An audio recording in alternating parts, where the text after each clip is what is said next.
Morning everyone, सुप्रभात। कैसे हैं आप सभी? स्वागत है आप सभी का स्टडी पॉइंट अंश चैनल पर।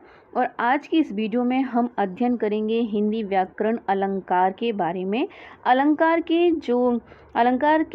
अर्थ, अलंकार का अर्थ, परिभाषा और उसके भेद के बारे में मैं पहले एक वीडियो बना चुकी हूँ। उसमें मैंने शब्द अलंकार और शब्द अलंकार के भेद भी एक्सप्लेन किए थे। आज हम पढ़ेंगे जो अलंकार का दूसरा भेद होता है अर्थालंकार। आज हम अर्थालंकार के बारे में पढ़ेंगे कि अर्थालंकार क्या होता है, उसके भेद क्या होते हैं और उदाहरण सहित इसको समझेंगे। तो शुरुआत करते हैं अर्थालंकार। जहाँ अर्थों के माध्यम से काव्यों की शोभा बढ़ाई जाए वहाँ अर्थालंकार होते हैं। ठीक है। और शब्द अलंकार में हमने क्या पढ़ा था? जहाँ शब्दों के माध्यम से काव्य की शोभा बढ़ेगी वहाँ पे शब्द अलंकार होगा। ठीक है। अर्थालंकार के भेद हैं उपमा अलंकार, रूपक अलंकार, उत्प्रेक्षा अलंकार, अतिशयोक्ति अलंकार। ठीक है। तो सबसे पहले हम अध्ययन करेंगे उपमा अलंकार का। उपमा अलंकार, जहाँ दो वस्तुओं की तुलना करके एक को दूसरे के समान बताया जाए वहाँ उपमा अलंकार होता है। टोटल मतलब कहने का मतलब है कि तुलना की जाती है। उपमा शब्द का अर्थ होता है तुलना। जहाँ पर किसी प्रसिद्ध चीज की छोटी चीज से तुलना की जाए। ठीक है। तो वहाँ पे क्या होता है? उपमा होता है। तो और इसकी पहचान क्या होती है? इसकी पहचान होती है जब पंक्ति में योजक चिन्ह आ जाते हैं। ठीक है। सा, सी, से, सरिस, ये सभी शब्द आ जाते हैं। इनमें से कोई सा भी शब्द आए तो ये क्या होंगे? आपके उपमा अलंकार होंगे। ये उपमा अलंकार के क्या है? प्रतीक चिन्ह हैं। ठीक है। जैसे कि मुख चंद्रमा सा सुंदर है, तो यहाँ देखिए सा भी आया है, योजक चिन्ह भी आया है और यहाँ पे ये कह रहे हैं कि मुख कैसा है? मुख कैसा है? चंद्रमा के जैसा है। मुख कैसा है? चंद्रमा के जैसा है। तो जहाँ पर सा, सी, से और योजक चिन्ह आ जाए वहाँ पे क्या होगा? उपमा अलंकार हो जाएगा। जैसे कि यहाँ पे दिया है कर कमल सा कोमल है। कर कमल सा कोमल है। तो कर मतलब क्या होता है? कर मतलब हाथ होता है। तो यहाँ पे हाथ की तुलना की जा रही है किससे? कमल से। किससे? कमल से। और सा शब्द जो है, सा वर्ण जो है, ये बता रहा है तुलना करने का, ये प्रतीक चिन्ह है। ठीक है। तो उपमा अलंकार में क्या होता है कि तुलना होती है। उपमा अलंकार में क्या होता है? तुलना होती है। बताते हैं कि कर जो है, हाथ जो है, वो कैसा है? कमल सा। कैसा है? कमल सा कोमल है। ठीक है। कमल सा कोमल है। तो जहाँ पे योजक चिन्ह आए और सा, सी, से, सरिस शब्द आए वहाँ पे क्या होगा? आपका उपमा अलंकार होगा। क्या होगा? उपमा अलंकार होगा। दूसरा है हमारा रूपक अलंकार। रूपक से समझ में, देखिए रूपक नाम से ही आपको समझ में आ जाएगा जहाँ रूप की बात हो, जहाँ किसी वस्तु को दूसरी वस्तु का रूप दे दिया जाए वहाँ रूपक अलंकार होता है।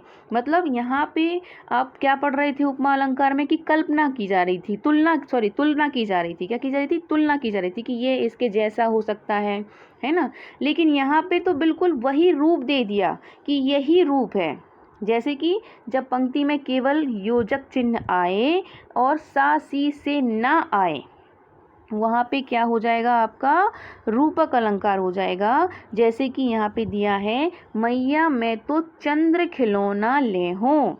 ठीक है। तो चंद्र के जैसा वाला खिलौना नहीं चाहिए इनको, सीधा चंद्र खिलौना चाहिए। मतलब चंद्रमा ही खिलौना है, चंद्रमा ही खिलौना है। तो जहाँ पर किसी चीज को किसी का रूप दे दिया जाए, यहाँ पे खिलौने को किसका रूप दे दिया गया है? चंद्रमा का। किसका रूप दे दिया गया है? चंद्रमा की। कि चंद्रमा जो है वो खिलौना है, खिलौना ही चंद्रमा है। ठीक है।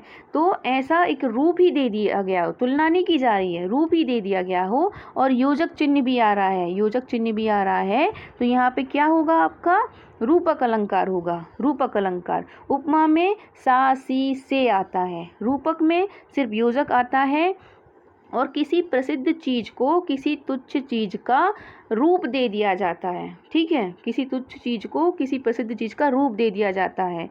कि जैसे कि यहाँ पे बोल रहे हैं कि चंद्र खिलौना ले हो, तो खिलौना जो है चंद्रमा को ही खिलौना बना दिया इन्होंने, बच्चे ने। ठीक है। चरण कमल बंदो हरि राई, तो यहाँ पे ये नहीं है कि चरण जो है वो कमल के समान है, बिल्कुल नहीं। जैसे यहाँ पे कर कमल बताया था ना कि कर कमल सा, हाथ कमल से हैं, यहाँ पे हाथ कमल से कोमल थे, लेकिन यहाँ पे क्या बोल रहे हैं कि चरण जो है वो कमल हैं, कमल से नहीं है, कमल ही हैं, लोटस ही है, कमल ही है चरण। तो यहाँ पे सीधा सीधा रूप दे दिया गया है, चरणों को किसका रूप दे दिया गया है, कमल का। ठीक है, तो जहाँ पे किसी तुच्छ चीज को प्रसिद्ध चीज का रूप दे दिया जाए, रूप दे दिया जाए, वहाँ पे क्या होता है, रूपक अलंकार होता है। ठीक है, क्या होता है, रूपक अलंकार होता है। इसकी पहचान क्या होती है कि ये देखिए योजक चिन्ह आता है, लेकिन इसमें सा सी से नहीं आता है, साथ में किसी को किसी का रूप दे दिया जाता है। ठीक है, तो वहाँ पे होता है रूपक अलंकार। नेक्स्ट है हमारा उत्प्रेक्षा अलंकार। उत्प्रेक्षा मतलब जहाँ उपमेय में, उपमेय मतलब कोई प्रसिद्ध चीज में उपमान, उपमान मतलब कोई तुच्छ चीज, मतलब कोई छोटी चीज, उसकी कल्पना की जाए, वहाँ उत्प्रेक्षा अलंकार होता है। ठीक है, आपको सब में अंतर समझ में आ रहा है कि नहीं समझ में आ रहा है। पहला जो हमने पढ़ा उपमा, वहाँ पे क्या हुई, तुलना हुई कि हाथ हैं कमल जैसे हैं, फूल मतलब आँखें हैं जो आँखें भी कम हिरण के जैसी हैं। ठीक है, तो वहाँ पे तुलना की जा रही है, सा सी से और योजक चिन्ह आ रहा है। रूपक में सीधे सीधे रूप ही दे दिया गया कि चंद्रमा जो है वो खिलौना ही है। ठीक है, चरण जो है वो कमल ही हैं, कमल जैसे नहीं है। चंद्रमा खिलौना जो है, चंद्रमा कोई खिलौना नहीं है, खिलौना ही है। ठीक है, तो जैसा जैसा वाला काम नहीं है, यहाँ पे सीधा रूप ही दे दिया गया, इसलिए उसको रूपक अलंकार का नाम दे दिया गया। उत्प्रेक्षा में होती है कल्पना, इमेजिन, कि मानो ऐसा ऐसा हो जाए, तो मानो जानो मनु हनु, ये देखो मानो जानो मनु मनहु जानो जनु ज्यों त्यों, ये सभी बोधक चिन्ह इसकी पहचान है। ये सभी उत्प्रेक्षा अलंकार के बोधक चिन्ह हैं। जहाँ पर भी जिस भी उदाहरण में आप ये चिन्ह देखें, मानो मनु मनो मानो मनु मनहु जानो जनु ज्यों त्यों, तो ये जो है ये उत्प्रेक्षा अलंकार के क्या हैं, ये उत्प्रेक्षा अलंकार के बोधक चिन्ह हैं। जैसे कि ले चला मैं तुझे कनक, ज्यों भिक्षुक लेकर स्वर्ण झनक, ये ज्यों आया ना। ठीक है, तो ज्यों क्या है, उत्प्रेक्षा अलंकार का उदाहरण है। तो यहाँ पे आपको ज़्यादा नहीं सोचना है, सीधा उत्प्रेक्षा अलंकार लिख देना है। नेत्र मानो कमल, ठीक है, तो नेत्र मानो मतलब यहाँ पे मानो किया जा रहा है, कल्पना की जा रही है कि मान लो उसकी आंखें कमल है, कमल के जैसी हैं। ठीक है, मान लो उसकी आंखें कमल हैं, तो यहाँ पे क्या हो रही है, तुलना हो रही है, नेत्र की कमल से तुलना हो रही है, कल्पना की जा रही है, कल्पना। ठीक है, यहाँ पे क्या उत्प्रेक्षा में क्या होता है, कल्पना की जाती है।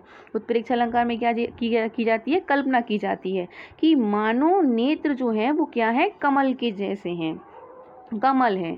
ठीक है, तो ये हो गया आपका उत्प्रेक्षा अलंकार। चौथा होता है आपका अतिशयोक्ति अलंकार। अतिशयोक्ति मतलब अति, जहाँ पे अति कर दी जाए, ज़्यादा बोल दिया जाए, कल्पना से परे बातें कर दी जाएं। जैसे कि जहाँ किसी वस्तु का वर्णन लोक सीमा से बढ़ा चढ़ा कर प्रस्तुत किया जाए, वहाँ अतिशयोक्ति अलंकार होता है।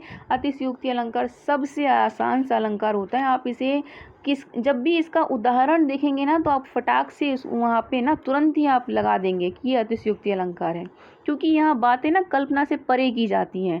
कैसे, जैसे कि आगे नदियाँ पड़ी अपार, घोड़ा कैसे उतरे पार, राणा ने सोचा इस पार, तब तक चेतक था उस पार। भाई महाराणा प्रताप जी को तो हर कोई जानता है, उनके घोड़े का नाम क्या था, चेतक था। ठीक है, अब नदी आ गई रास्ते में और उनको नदी पार करनी थी। राणा जी सोच ही रहे थे कि चेतक ने नदी पार भी कर ली, है ना। तो ऐसा मतलब कल्पना में ही हो सकता है, कल्पना की दुनिया में ही हो सकता है, रियल में ऐसा थोड़ा संभव नहीं है। ये बहुत बढ़ा चढ़ा के बात कर दी गई है यहाँ पे। तो जहाँ पर बातें बहुत ही बढ़ा चढ़ा के कर दी जाए, वहाँ पे क्या होता है, आपका अतिशयोक्ति अलंकार होता है। क्या होता है, अतिशयोक्ति अलंकार होता है। तो ये थे आपके अर्थालंकार और अर्थालंकार के भेद। मैं एक बार एक छोटी सी दृष्टि में रिवीजन करा देती हूँ आपको। उपमा, जहाँ पे तुलना की जाए, उपमा अलंकार मतलब जहाँ पे तुलना की जाए।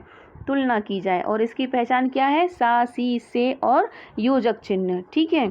और साथ में रूपक अलंकार में रूप ही दे दिया जाता है किसी चीज को, ठीक है। जैसे चंद्र, खिलौना, ठीक है, चरण, कमल, यहाँ पे योजक चिन्ह आता है बट सा, सी, से नहीं आते हैं। और इसमें सा, सी, से ये सभी आते हैं, साथ में योजक चिन्ह भी आता है। उत्प्रेक्षा में क्या होता है? उत्प्रेक्षा में बोलते हैं मानो, कल्पना की जाती है कि मानो ये ऐसा है, मानो ये ऐसा है, मान लित, कल्पना की जाती है। उत्प्रेक्षा में क्या किया जाता है? कल्पना की जाती है। अतिशयोक्ति में हर बात बढ़ा चढ़ा के की जाती है।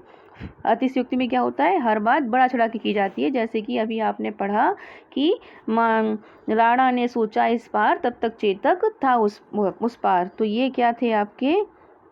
ये थे आपके अर्थालंकार, ठीक है। आई होप आपको समझ में आया हो, कॉन्सेप्ट क्लियर हुआ हो। If you like my videos please like, share and subscribe my channel. और आप जो है मेरे शब्द अलंकार की वीडियो देखना मत भूलिएगा, मैंने पहले बनाई थी, आप उसे ज़रूर देखिएगा। उसको मैंने एक एक करके सभी अलंकारों को बहुत डिटेल से विस्तार पूर्वक समझाया है।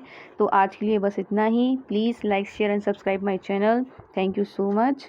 बाय।